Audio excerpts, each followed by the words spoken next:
Life is hard. Clay is harder.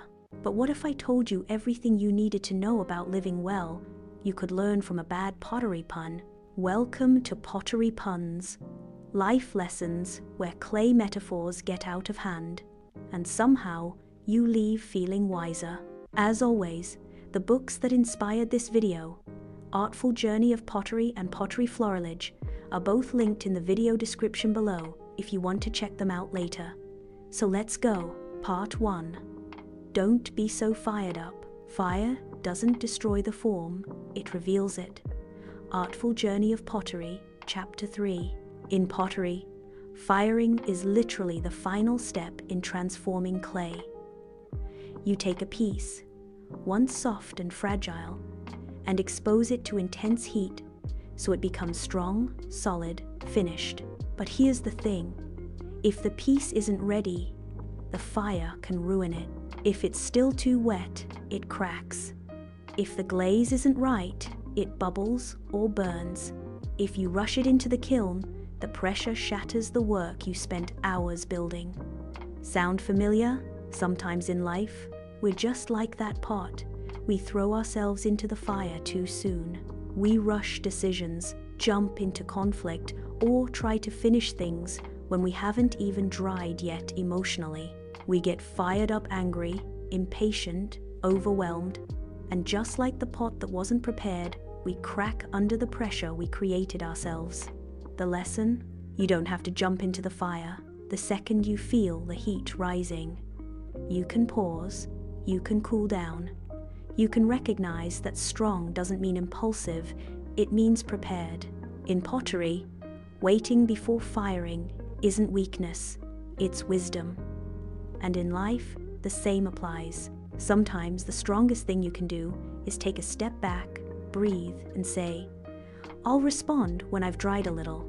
It's not about avoiding the fire altogether.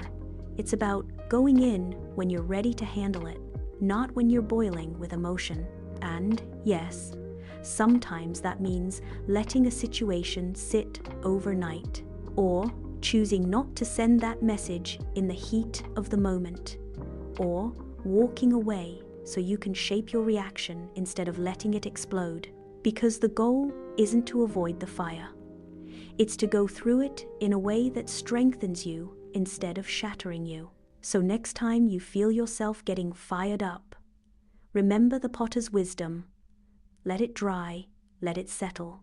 Then, when the time is right, fire with intention, not with impulse. Your mindset and the people around you will thank you. Part 2. Handle with care. Making a handle in pottery is a delicate step.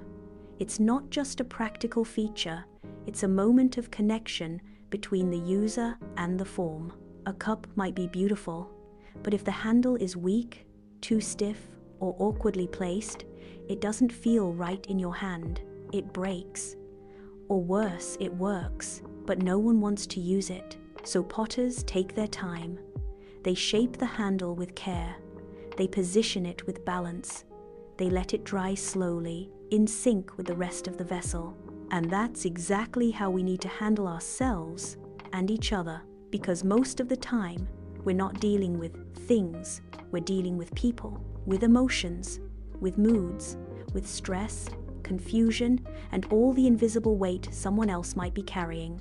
And if we grip too hard, rush the process, or expect too much too fast, we snap the handle, we break the connection. In life, handling it gently means choosing patience when someone disappoints you, holding space for emotions, yours or others, without judgment, giving yourself grace when you're not performing at your best. It's not softness that makes a handle strong. It's thoughtfulness. It's being present enough to feel where the stress points are and adjusting your pressure accordingly. This is also something Pottery Florilege reminds us of in a quiet way. You may be coloring a pot or a dish on paper, not shaping it physically, but even then, you're choosing colors with intention. You're slowing down. You're connecting with the feel of the piece.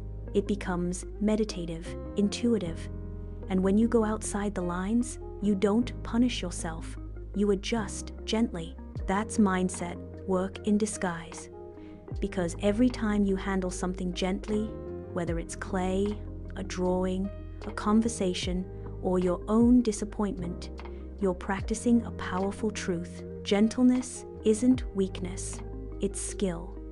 It takes awareness, balance, and emotional intelligence to move with care. So next time you're in a difficult moment, or facing something fragile in yourself or someone else, remember the potter's rule: handle it gently, because that's how strong, lasting things are made. If you're smiling or reflecting, don't forget to like this video, leave a comment, and subscribe.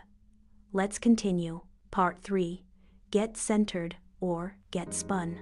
In pottery, the very first thing you have to do when working on a wheel is center the clay.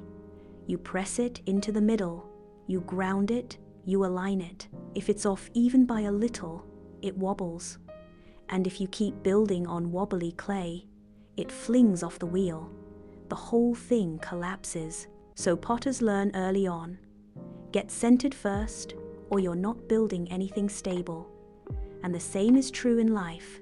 We have this beautiful phrase in An Artful Journey of Pottery: centering clay is a metaphor for emotional balance. Without it, form collapses. When you're off center, emotionally, mentally, energetically, everything else starts to wobble too. You snap at people. You drop what matters. You spiral into overthinking. You try to shape your world while you are spinning. And guess what? It shows. Life has its own wheel, and it never really stops turning. You can't slow it down, but you can choose how you show up in it. That's where centering becomes a mindset. It's not about becoming perfectly calm and zen at all times. It's about returning to your middle again and again, pausing, breathing, checking in, asking, am I acting from clarity or from chaos? Am I grounded or am I reacting out of spin? This is why centering practices, whether it's meditation, breath work, journaling, or yes, even pottery, are so powerful. Even something like Pottery Florilege can help. You may just be coloring on a page, but what you're really doing is narrowing your focus. You're choosing to slow down, to sit with one shape, one line, one gentle movement at a time. That's centering too, because when you're centered, the spin doesn't throw you. You're steady enough to shape something real, even while the world moves around you. So, the next time you feel scattered or overwhelmed, remember the clay. It can't rise if it's off-center, and neither can we. Get centered or get spun. It's your choice every day. Part 4. Crack happens. Cracks are part of the deal. They sneak in during drying. They appear after firing. Sometimes they're tiny surface lines. Other times, they split the whole piece in half. And guess what? It doesn't always mean you did something wrong.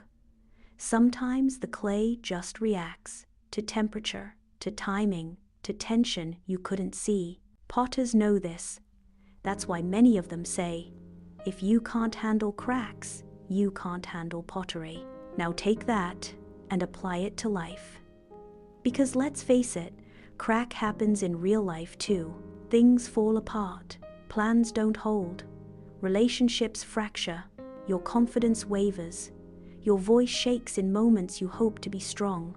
You drop something you cared about, and it doesn't come back the same. But here's the wisdom. A crack doesn't mean something is ruined. It means something real happened. Pressure was applied, tension was exposed, and now you see it. You're working with truth now, not illusion. And that's powerful. In Japanese pottery, there's a practice called kintsugi, repairing cracks in a pot with gold. Not hiding the damage, but honoring it. Saying, this break is part of the story now, and it's worth seeing. Even in a coloring book like Pottery Florilege, you can lean into this idea. Maybe your hand slips. Maybe the color bleeds. maybe the symmetry is off. And yet, when you step back, it still looks vibrant, honest, human. That's the thing about cracks. They remind us that perfection is not the point. Presence is, growth is. Learning to live with the marks and keep going, that's the mindset that molds you. So, the next time something cracks on the wheel or in your life, don't panic. Take a breath, look at it, ask, what is this showing me? And then decide if it's time to repair, reshape, or let it be what it is, beautiful with its flaws. Because at the end of the day, crack happens.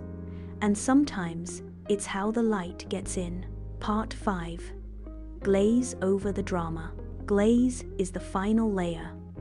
It's what you brush or pour onto the finished piece before it's fired.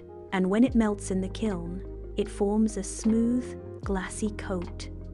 Not only does it look beautiful, it seals the surface, making the piece strong, functional, and finished. But here's the key.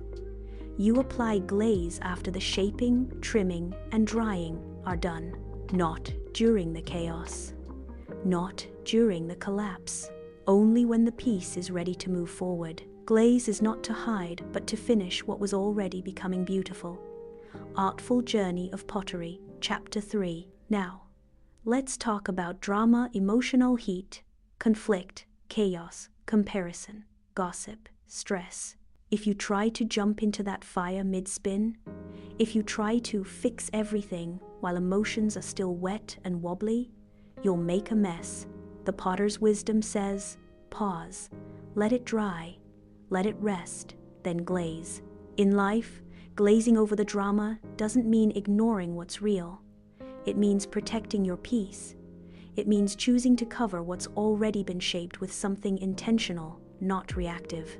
It means you don't need to engage every argument. You don't need to respond to every opinion. You don't need to fix every moment that doesn't go your way.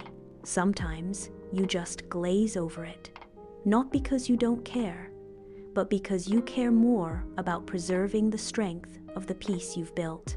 This mindset isn't about being cold, it's about being clear. You're not stonewalling, you're sealing. You're saying, this form is finished, it doesn't need more drama, it needs space to cure. Even in Pottery Florilege, you can feel this in the coloring process. You finish a shape, maybe imperfectly, and instead of going back and over-editing it, you add a final detail, a border, a shimmer, a color that calms the chaos. That's your glaze. Not to erase what's underneath, but to say, I've done what I could, now I move on. In a world full of open opinions, reactive energy, and unfinished emotional heat, this practice is a quiet superpower. So next time drama comes your way, pause. Ask yourself, is this moment asking for more shaping or just a final glaze? If it's the latter, brush it on gently, fire it with intention, and walk away with peace. Because in clay and in life, sometimes the strongest finish is a smooth glaze over a messy process. If this video made you smile or made you think, go ahead and like it, drop a comment and hit subscribe. I'd love to know, what's your favorite life lesson you've learned from messing up? And again, both books I quoted from are linked in the description if you want to read more clay-based wisdom. In the next video, we will deep dive into how the pottery and our inspirations can turn everyday life into something way more vibrant. Until next time, stay grounded, stay glazed, and never stop spinning your story. Bye.